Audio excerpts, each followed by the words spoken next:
The following is a Python program to print the even numbers using a while loop.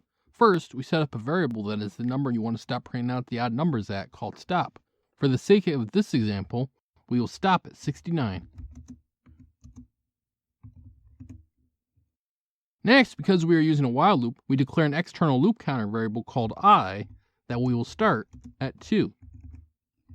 We don't want to stop looping until I reaches the stop value, so while I less than or equal to stop.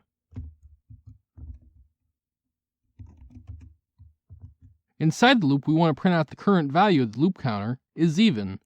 We will use an S string to do this. So print F, then strings, curly braces, and inside the curly braces, the loop counter variable is even.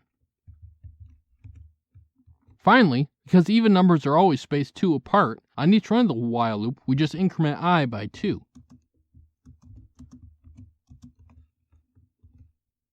Also, this ensures we never touch an even number, and thus can print out the loop counter every time without any check. Like and subscribe to learn more.